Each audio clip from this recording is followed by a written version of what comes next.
Salut, donc je vous fais une petite vidéo pour vous présenter un petit peu ma sélection pour le pseudo début de saison, hein. On est fin avril, demain on est début mai.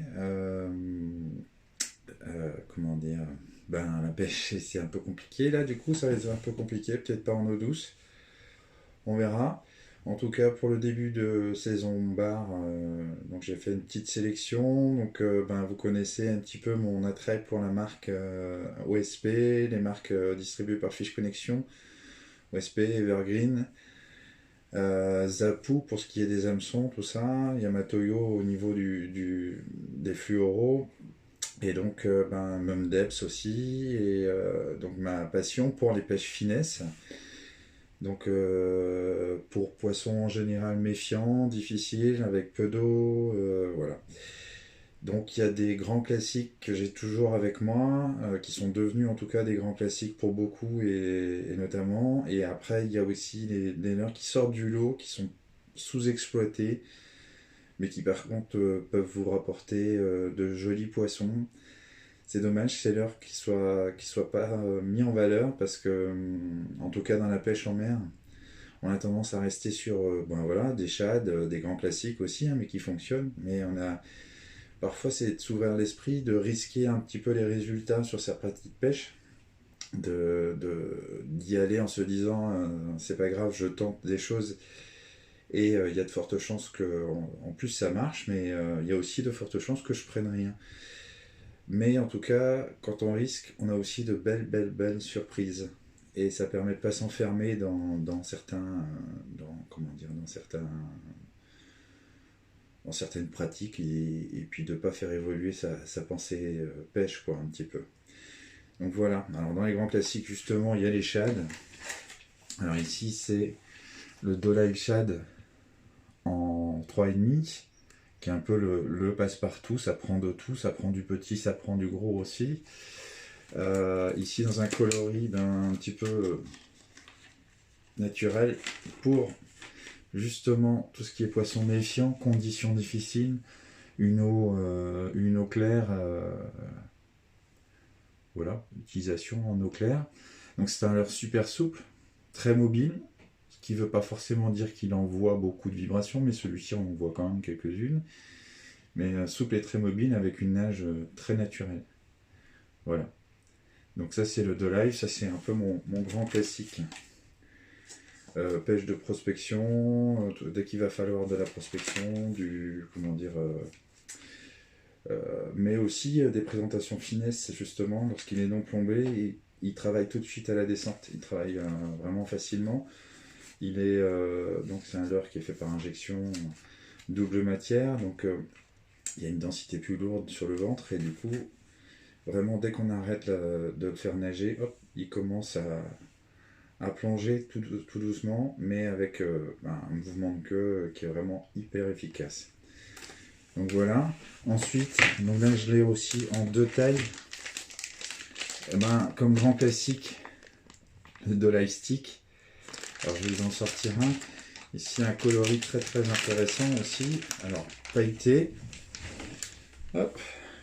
Alors, je sais pas si le rendu. Voilà, on va peut-être essayer de faire. De mettre en fond. Voilà. Et en fait, avec des jolis reflets, là on voit à la lumière, il devient quasi transparent. Voilà, de l'iStick. Alors lui, il a deux champs d'action, j'ai presque envie de dire. Si on le met en texan, en ramenant assez vite, on peut avoir. C'est un leurre de prospection de surface aussi. Et pareil, grande mobilité. Dès qu'on arrête de le ramener, il descend, il nage tout seul. On le voit bien, là, il n'y a même pas besoin. Je tremble à peine qu'il bouge. Donc voilà, donc là c'est dans deux tailles différentes. Moi j'utilise beaucoup le 4,5. J'utilise aussi le 6. N'ayez pas peur d'augmenter les tailles à des moments. Pour vraiment, parce que les poissons les gobent en plus avec la souplesse qu'ils ont. Les poissons les gobent très facilement. Alors là encore dans un coloris naturel. Le petit Dolive. Alors celui-ci c'est 3,5 aussi, ouais. 3,5. Alors là ça va être plus aussi sur des présentations discrètes sur poissons méfiants. C'est un leurre qui justement peut faire les deux. Donc comme je vous disais, prospection rapide si on le ramène rapidement justement, prospection, voilà. Et après, sur pêche de poste en pêchant très très lentement quand on sait que les poissons sont présents. Voilà, donc il y a deux versions à celui-ci. Il y a la version salée, donc qui va justement lui descendre plus vite, avoir une plus grande densité, ça se lance très très bien. Et il y a la version comme celui-ci, qui est la version non salée, non salt. Et celui-ci en fait est un peu plus flottant, une matière un peu plus flottante, un peu plus résistante, un poil plus résistant. On sait que les adjonctions de sel ont tendance à abîmer, enfin à rendre la matière un petit peu plus moins costaud, moins résistante. Mais par contre, donc ouais, celui-ci en non-salt m'a valu aussi sur les pêches de perche en drop shot des jolies touches. Voilà, donc en tout cas ici on parle plus de la mer. Deuxième valeur sûre, excusez-moi, deuxième valeur sûre, le de live stick. Voilà, alors ce qui pour moi est une valeur sûre, qui est peut-être moins pour d'autres, les crocs. Les crocs, donc ici on est sur la Dolive Croc en 4. Je l'ai aussi en 3. Alors des coloris qui se rapprochent des crabes tout simplement. Bon là beaucoup de marron, du vert quand on peut en trouver, parce qu'on n'en trouve pas beaucoup les Dolive en vert. Elles sont assez vite prises, le Green Pumpkin là. Bah ça c'est vraiment une tuerie, ça s'applique plus à des pêches de gratte, en général sur des zones localisées où on sait qu'il y a du poisson. Je vous parle pas des coins où il y a de la vieille, parce qu'elles se font vraiment défoncer. Donc c'est en tout cas la Dolive Croc, valeur sûre, avec mon éternel. Alors celui-ci, je sais pas si on va le voir. Hop, c'est 4 gigs. Donc ce micro jig là, donc là on est vraiment sur une pêche de poissons localisés ou de postes où on sait que les poissons sont présents au moment où on pêche, mais ou alors de manière régulière, mais en tout cas on est sur une pêche lente. Là on va pas être sur de la prospection du tout. Donc ça se marie très bien avec la Dolive en 3. Et donc là, celui-ci il est en 2,7 g. C'est mon grammage favori, en tout cas dans certains de mes coins.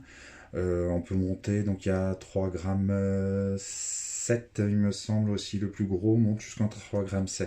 Donc voilà, si vous avez besoin de prospecter des estuaires, des zones de parc, enfin au moins autour des parcs, et voilà, des zones où on sait que les poissons rôdent autour.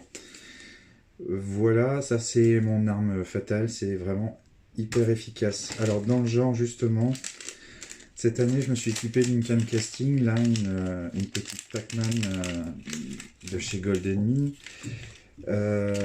avec un Shimano DC, donc pour pouvoir pêcher en mer avec le vent et tout ça. Et donc j'ai pris, donc c'est une, alors de tête, je sais plus, c'est une médium, ça doit être une 5,21, un truc comme ça. Et donc j'ai commencé à prendre un peu plus lourd aussi. Alors là, on est sur le comment on appelle ça, le slip-head jig. Donc c'est un jig articulé avec un hameçon texan, voilà.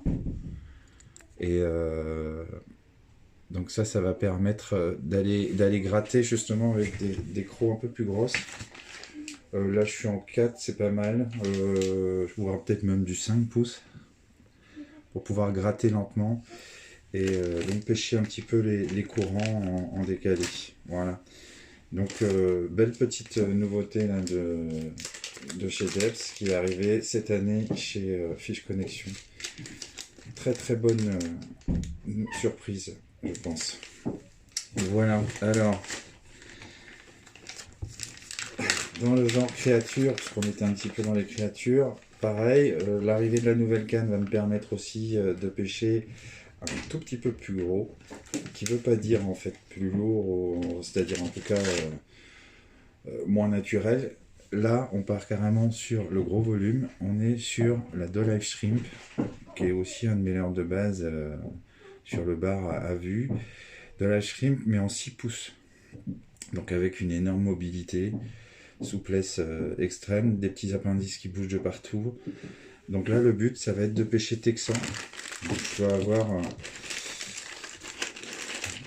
hop. Voilà, pas de surprise, hein. Des plombales en texan. Donc ici, on est en 7 grammes. Je dois en avoir en 5, voilà. Et donc, aller gratter justement les courants. Les courants. Hop. Des chenaux, des zones de roche. Donc voilà, avec la canne casting. Après, à vue, on peut essayer hein, sur des gros poissons, mais bon, en tout cas, en général, c'est pas forcément la taille de leurre que j'utilise, mais il faudra de toute façon le tester vu la mobilité du leurre avec le petit plombal. Ça va être quelque chose de sympa. Donc voilà, encore OSP, une qualité de leurre souple assez impressionnante. Voilà. 5 grammes. Et alors que vous avez peut-être déjà vu sur quelques jolis poissons que j'ai pris, le Dolive SS Gilles, donc un leurre très aplati, hein, très fin. Je vais vous le montrer. Donc c'est un leurre qui fait 3,6 pouces. Hop. C'est pas forcément une grosse bête de lancer, hein, vu son profil. Voilà. Et avec donc les deux appendices là, qui vont battre de manière un petit peu, bah voilà, comme ça en fait, hein, qui vont battre de cette manière là. Donc en grattant le fond sur les zones de sable, ou alors les zones où sont présents les poissons plats. Vraiment un leurre à gros poissons. Je l'ai déjà dit dans d'autres vidéos, mais il est à l'origine de plusieurs très gros basses aussi en eau douce. Et donc voilà, donc en texan, je pense que ça va être une belle surprise. Et là où on sort un petit peu du lot, là c'est vraiment plus sur des pêches à vue, des pêches vraiment de poste marquées, mais bon, de toute façon ce sera à vue pour moi. La nouvelle petite créature de chez OSP aussi, c'est le HP Bug en 1.5. Donc là, c'est quand les bars sont notamment des fois là, au beau jour, après l'arrivée des crevettes et tout ça, vont être sur des toutes petites proies. Et ils sont quasi infaisables en pêche à vue par moment. Et là, l'HP Bug va permettre d'aller un petit peu les chercher. Donc les appendices bougent au moindre sollicitation, ça bouge tout seul. Donc là, un coloris, bah, encore une fois, un peu estuaire, un peu pour moi là. Voilà, alors avec plusieurs façons de le monter. J'ai été surpris aussi de la résistance de certains hameçons. Donc là, on est sur un hameçon de taille 2, donc tout petit. Mais en fait, il faut ce qu'il faut. De chez Zapou, donc petits hameçons pour la pêche en waki en général, ou ce genre de choses. Hop, très fin de fer, donc discrétion maximum. Alors je sais même pas si on le verra. Si on le verra là. Alors, hop. Voilà, c'est un tout petit hameçon. Très bien conçu.